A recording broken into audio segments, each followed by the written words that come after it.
The views and opinions expressed in this program are those of the speakers and do not necessarily reflect the views or positions of any entities they represent. This program is intended for educational purposes.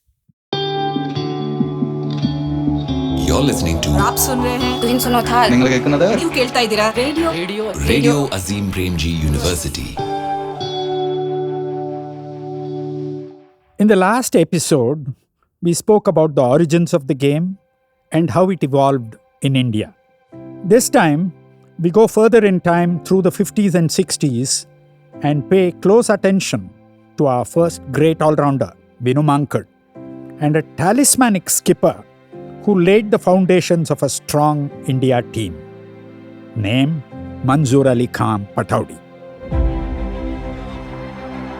Push the boundaries to Chittagong at one end and Cox's Bazar at the other, and there'll still not be enough. Well caught with Giri and Raghu. Brilliantly caught. Absolutely magnificently caught. Episode 2: Captains and Musical Chairs. So, post-independence, our first tour was to Australia. Okay? Because we did one just before independence to England, where the Nawab of Pataudi Senior was the captain. And in 48, we toured Australia soon after independence under the captaincy of Lala Amarnath. Here's Don Bradman. They didn't have the depth in the side, and really they were not quite good enough to match Australia, but they were a pleasant lot of fellows. They thoroughly enjoyed the tour. They appreciated the opportunity to play in Australia. Great sportsmen. Then West Indies came here in 49-50. Bombay's Braben Stadium lived up to its reputation as a batsman's paradise when the West Indies side piled up 629 runs for 6 wickets declared in the second test with India. The West Indies had the 3 W's, Worrell, Walcott and Weeks. They were a terrific batting team. And we practically drew the series with them. Or they beat us 1-0 or something. They played very well. Rusi Modi, a Parsi, was the star. He scored 560 runs in the 5 tests. Here is Rusi Modi hitting his first test century. And fighting back hard and grimly after a follow-on, the Indians managed to force a draw. After that, Pakistan toured India to play a 5-test series. India and Pakistan met for the first test in Delhi. Before the match began, the president, Dr. Rajendra Prasad, was introduced to players of both teams. So, there were people like Kardar and Amir Elahi and Zulfikar Ahmed, I think, who played for India, and then the partition happened in 1947. The first time a Pakistan team was constituted, they toured India in 1952. The team was led by Abdul Hafiz Kardar, and their vice captain, I think, was Fazal Mahmood. They came to India, and we had a team led by Lala Amarnath, and we had Mankad, we had Hazare, we had Umrigar, all that. Good batting side. The first test we won. Thus, India won the first test match by an innings and 70 runs. This is India's second victory in official test matches. The second test, for some reason, was played in Lucknow. October 23rd, 1952, India, led by Lala Amarnath, and Pakistan, led by Abdul Kardar, met at University Ground in Lucknow for the second test of the first ever series. Lala Amarnath won the toss and elected to bat. On a matting wicket. Fazal Mahmood is deadly on matting because his cutters would hit this coir or jute, and even when it's flat, if it hits a certain spot, it can, turn a little more, even of a medium pacer, not just spinner. Fazal Mahmood ran through us. We lost the second test at Lucknow. Fazal Mahmood again bowled a deadly spell, taking 7 wickets, and was the architect-in-chief of Pakistan's first ever victory against India. He bowled with demonic... We beat them 2-1, which is not a great thrashing or anything. They acquitted themselves very well. They were a very good side with stylish batsmen and good medium pacers. Soon after that, Pakistan toured England. And in 1954, in England, they beat England in a test. which we couldn't do for ages. And at the Oval, and it was a huge fillip for Pakistan cricket. And thereafter, Pakistan cricketers were also very, very welcome in English county and league. And they all started going there and doing extraordinarily well. So Pakistan cricket kind of made it before Indian cricket made it in away tours. Overseas, Pakistan played better than India in the 50s, soon after they started. Dr. Jahangir Khan played the inaugural test for India in 1932 as part of the Indian team. But post-partition, he went to Pakistan and settled there. His son Majid Khan played for Pakistan. And coincidentally, his nephew is Imran Khan. Who played for Pakistan. So there's an interesting connection. Even though he didn't play for both countries, his progeny and his nephews played for Pakistan. Let me add one more thing. India had a very good spin attack in the early 50s, which consisted of Vinoo Mankad, Subhash Gupte and Ghulam Ahmed. Now Ghulam Ahmed, born in 1922 in Hyderabad, played his first test match for India after India became independent in 1948. But he was, remember, already 25 when India got independent. And he could have chosen to go to Pakistan. He didn't. He stayed here and had a distinguished career with India as a cricketer. So Uncle Ghulam Ahmed stayed in India, played for India, captained India. Nephew Asif Iqbal went to Pakistan, played for Pakistan and captained Pakistan. So these are interesting snippets, perhaps, which you might want to consider when you look at India and Pakistan cricket pre and post-independence. There are a lot of stories. In Indian cricket, the cricket was controlled by a cricket board and officials. And these officials played a lot of havoc. One, they wanted to impose their rules on players. They were very patronizing. And they said, we are paying you something, so you do exactly as we say. You can't question the selection. You can't question us on anything. And they were very, very autocratic and authoritative. And between 1932, when we started officially playing test cricket, till even the 50s or till the end of 50s, the control board was extremely autocratic and irrational. Our best cricketer from 1942 or so was an all-rounder, Vinoo Mankad. He was arguably the best slow left-arm bowler in the world.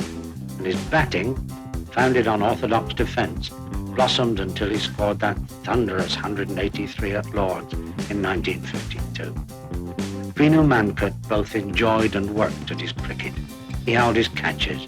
He became a philosopher about the game. Vinoo Mankad was a Gujarati who played all his cricket in Bombay. Now, he was a left-arm spin bowler and a right-hand batsman who could come lower down or open the batting. He was an amazing cricketer, totally amazing. He acquired an exceptional power of flight and length. He rarely delivered two similar balls in one over. By nature an impetuous and aggressive batsman, he believed that the ball is meant to be hit and hit hard. So when we toured Australia as an Indian team, Don Bradman's team, okay, then Bradman toured and it was his last tour. This was 46-47. In that tour, Vinoo Mankad not only bore the brunt of the bowling, he opened the batting against probably the most fearsome and fastest bowling combination in the world then, Lindwall and Miller. Ray Lindwall and Keith Miller, they were absurdly fast and we had never seen anything like it. And Wisden of that year says of Miller, the Australian all-rounder, there was no doubt he was the fastest bowler in England that year. So suddenly, he's come from nowhere, went back to Australia, opened the bowling with Lindwall. I should think Bradman thought all his Christmases had come at once. In the first few tests, Mankad opened the batting and got a couple of ducks. He sat with the Australians, the journalists and others who had retired and asked them for tips, saying, how should I bat against this kind of bowling? And he got some tips from O'Reilly and Fingleton and various people. And would you believe it, in the last, we played 4 tests. In the second and the fourth test or something, Mankad scored 200s. opening the batting in Australia against Lindwall and Miller. And he took the maximum number of wickets. He was that kind of a cricketer. And because he was so good, the England league teams in Lancashire, there was something called the Lancashire League. I talked about V.V. Kumar. So they called Mankad. And they started paying him for playing cricket. So Mankad was our first professional, Indian professional cricketer. The cricket board didn't like this. How can our cricketer, without our say-so, go and take decisions to play in England and make money? So, in 1952, our team was to tour England, and they told Mankad, they selected Mankad. So Mankad said, look, I've already contracted to play Lancashire League, and they're paying me X. So if I now play for India, I will lose all that money because our cricketers were paid peanuts. They were paid something like 50 rupees per test. So Mankad said, you have to compensate me for what I lose from the Lancashire League. The board said, nothing doing. The pride of playing for India. Don't be nasty. If you are going to not agree to this, you will not make the tour. You won't be in the Indian team. Mankad said, screw you. So he went ahead and played Lancashire League because he wanted the money. He went to England, Vijay Hazare leading the team. In the first test, we were 4 wickets down for 0 runs. And we got clobbered in that test. Our friends relented. And guess who they called back? Vinoo Mankad. Mankad came. The second test was at Lord's. And the world saw the greatest all-round performance ever. Mankad took 5 wickets in the first innings, 2 or 3 wickets in the second innings. He lost the match. Mankad opened the batting, scored 72 in the first innings and 184 in the second innings with some 5 sixes. It was called Mankad's match. And that's what our cricket board was doing. Acting like, with such imperious arrogance. And Mankad was the first guy who showed them up.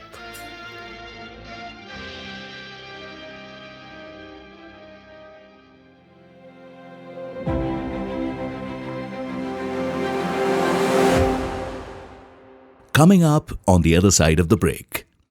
कि bouncer था और नरी contractor सिर्फ अपनी गर्दन थोड़ी सी झुकाई थी उन्होंने और उनकी कनपट्टी पे गेंद लगी थी और उसकी आवाज ड्रेसिंग रूम तक पहुंच गई थी. Nari contractor injured and Nawab of Pataudi at the age of 21 took over India's captaincy.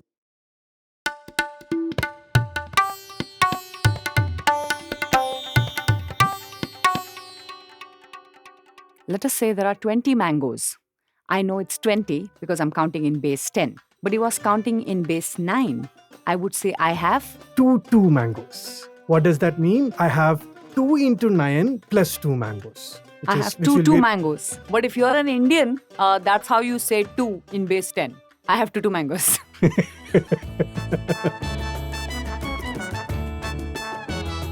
It's a math world with Divakaran and Shraddha. Out now. Only on Radio Azim Premji University.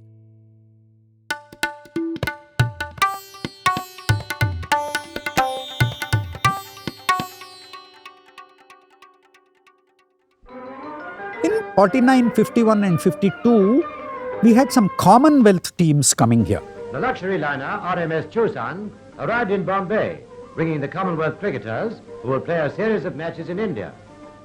A Commonwealth team was a selection of cricketers from England, Australia and West Indies, no South Africa. They would tour and it would be a few top-class cricketers and a whole lot of second-string cricketers from the counties of cricket in England. Drawn from various parts of the Commonwealth, the team symbolizes the unity of the sporting world, which has no national frontiers. 4 Indian Test players returned to India by the same ship, after fulfilling their engagements in the Lancashire League clubs. So we had a lot of practice against those Commonwealth teams also. Then, when I started seeing cricket, it was New Zealand. New Zealand made a tour in 1954-55, and for the first time, we had, I think, one of the earliest better captains of India, Polly Umrigar. Polly Umrigar, they allowed him to captain the whole series. Fifth test at Chennai, that was the first big test match that I saw fully. But the thing that fascinated me in that match was the poor fielding. We've written about it in our book, Mid-Wicket Tales. If you see the one-day fielding of today in T20s, and you'll be amazed at how unathletic we were. Most of the cricketers, except for Umrigar and a few others, were, roly-poly round guys. Pankaj Roy, Vinoo Mankad, all of them had a tummy. Mostly the commentators were saying he's escorting the ball to the boundary. Things like that. And our top bowler, Subhash Gupte, who had something like 170 wickets, would have had 250 to 300 wickets with the kind of fielding we have now. Unless it came straight to them, nobody would catch. Umrigar was the only fielder who dived and took catches and things like that. That day, in that match, he took two of the best catches I can remember to dismiss Sutcliffe in the first innings and Reed in the second innings. So we played very well against teams which came to India, but we were pretty bad when we toured abroad. I think we were not great at adapting to conditions which we were not familiar with. We played Ranji Trophy, then we had started Duleep Trophy. Duleep Trophy was zones, right? South Zone, North Zone, East Zone, West Zone. Central Zone. And during those days, in the 60s especially, Central Zone was very strong because Rajasthan was in Central Zone. And Rajasthan under Hanuman Singh and Mankad and all these people played for the Rajasthan. They won the Ranji Trophy a few times in succession. But around this time, also, there was this strong feeling of a domination of the Indian cricket team by Bombay. So, people like Vijay Merchant and Polly Umrigar were supposed to have backed players from Bombay at the expense of even players from the other parts of the country. So, for example, a person like a player from Madras said, I'm acceptable only if I'm able to speak in Hindi there. The Bombay player would pump for it.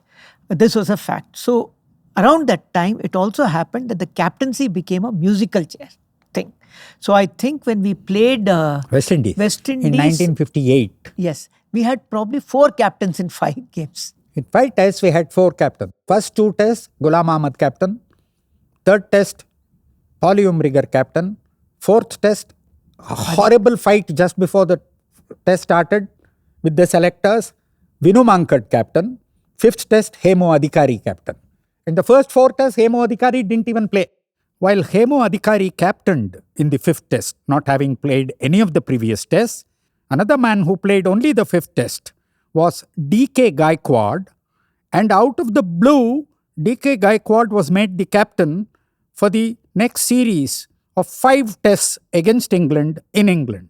So you had this whimsical musical chairs of captains, springing people out of nowhere, factionalism in the team, the Western and Bombay players unkind to the South Indian players. You had, for example, D.K. Gaikwad's tour to England, where Kripal Singh was not treated well. In fact, earlier, when Hazare was the captain, Gopinath was not treated well. And then you had these musical chairs. So it was an absolutely unedifying time for Indian cricket. We could have done a lot better in our cricket during those times itself if only we had stability and consistency in our player selection and in the way we approached our cricket. So to bring this point about our 50s, Indian public loved our cricket. They would pack the stadiums. So even if you scored 220 runs in a whole day's play, we would still go and pack it in hot Madras. We will sit there like Raghu and watch an Indian cricket team score 220. So they were pretty decent when they played at home. And when they went abroad, they were a completely different side. So we had 2 problems. One, I think we had this inter-regional problems, and Bombay was the team that called the shots and the Bombay players called the shots. So you packed a lot of players from Bombay at the expense of good players from the South or Delhi or Calcutta, etc. Second, captaincy was always politics, and you had this switch and things like that. So the 50s was not edifying. But I think towards the end of the 50s, and Raghu can chip in, we made our first sensible move, and I think it is a turning point. We had a couple of seasons when Nari Contractor took over the captaincy. Nari Contractor, again a Parsi. I think Nari Contractor took over the captaincy and we had some stability. If you look at it, Nari Contractor captained India here over a couple of series and would have been the captain for some more time when he took the Indian team to West Indies. In 1961-62, he took the Indian team to West Indies, which was a 5-match series. Under normal circumstances, Nari was only 28 then, 28 years old. He was a left-handed opening batsman. Left-handed opening Very batsman. Nice batsman. Good batsman. Raghu's played against Nari Contractor, by the way. Interesting story. But the fact is, Nari Contractor would have continued as captain. The whole story changed in 1961-62 tour because, as you all know, Nari Contractor was felled by a bumper from that dubious bowler called Charlie Griffith, or known as Charlie Chaka. So Charlie Griffith has struck again. And the ball hit Nari Contractor. Nari Contractor felled. Nari Contractor rushed to hospital. Serious operation. First in the queue to give him blood was Frank Worrell, the man we spoke about, the West Indies captain. First in the queue to give blood. Who was the captain? Nari Contractor had a plate in his head for many years. He used to hear some zinging sounds in his head. Here is the voice of Tiger Pataudi telling you what happened to Nari Contractor. Nari Contractor opening batsman थे और ये match हो रहा था Barbados के खिलाफ. उस वक्त बारबेडोस एक कॉलोनी भी थी, आजकल तो आज़ाद हो गई है. और चार्ली ग्रिफिथ जो कि मैं समझता हूँ एक चकर थे, वो बॉलिंग कर रहे थे और बहुत तेज़ बॉलिंग करते थे. हम लोग ड्रेसिंग रूम में बैठे थे.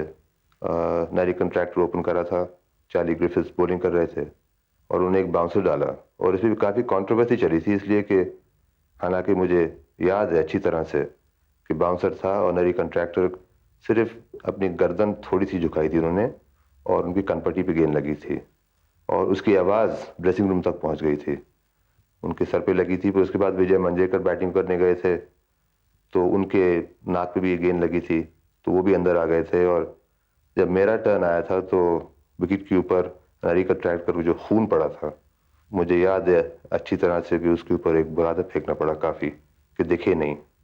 उन हालात में मैंने 2 0s बनाए थे शायद और बड़ी खुशी से बाहर आ गया था ग्राउंड के. लेकिन वो ज़माना ज़रा ऐसे ख़राब था और पूरी टीम की मोराल भी बहुत डाउन हो गई थी.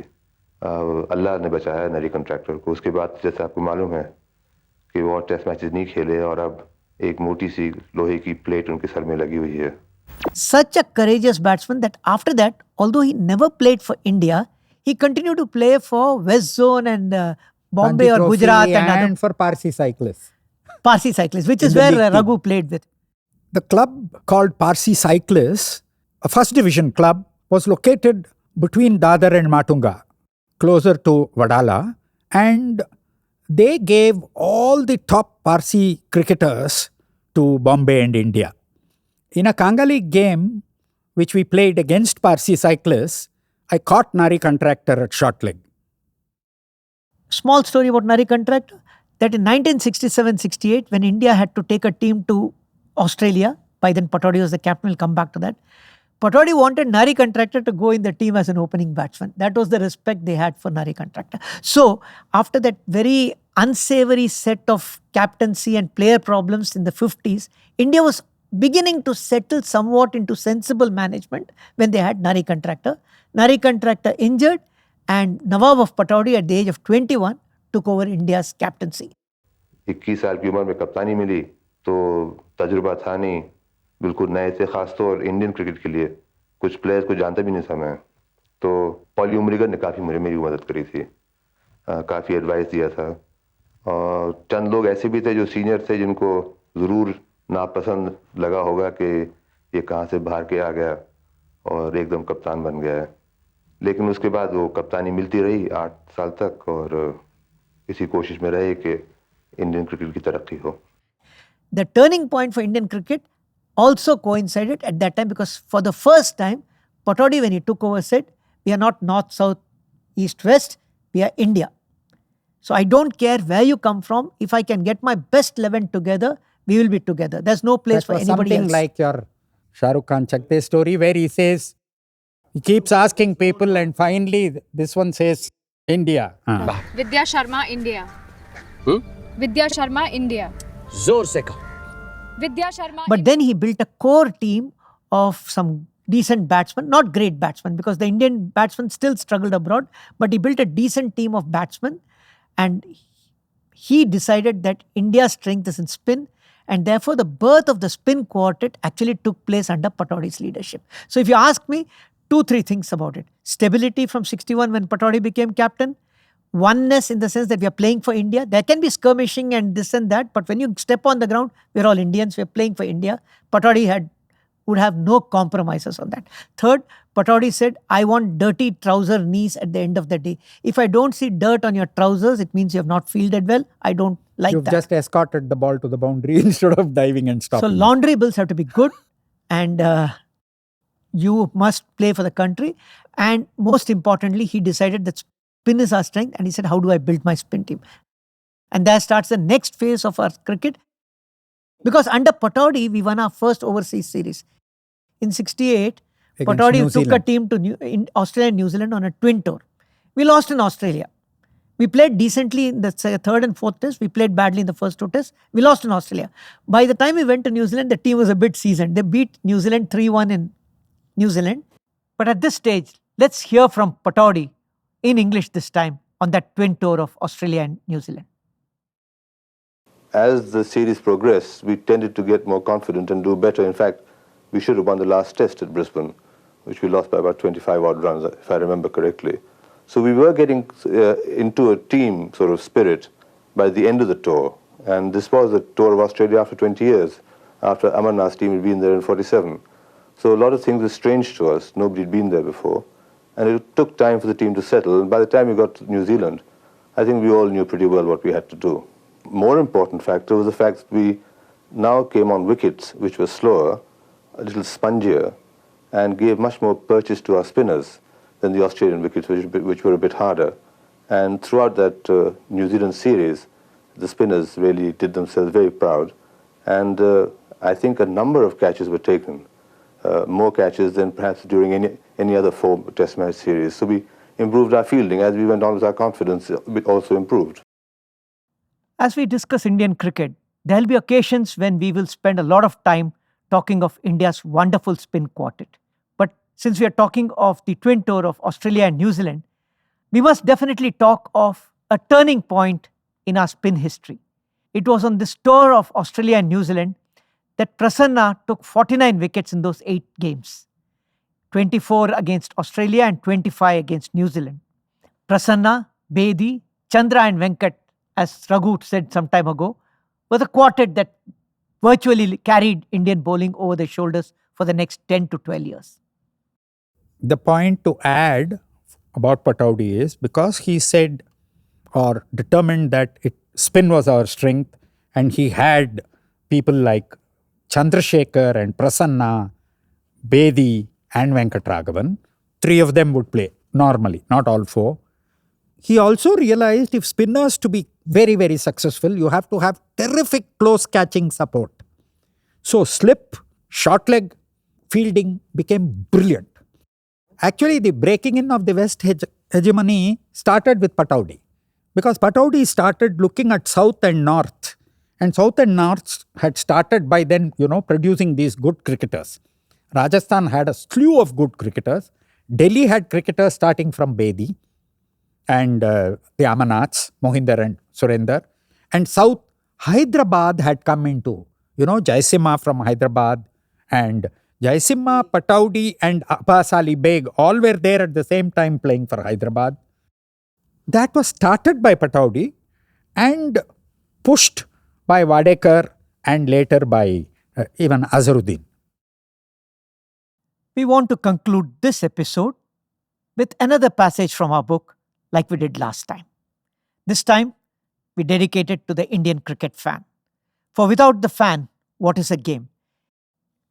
In fact, this passage is the concluding paragraph of the first chapter of our book, From Mumbai to Durban, India's Greatest Test. The biggest tribute must be reserved for the Indian fan.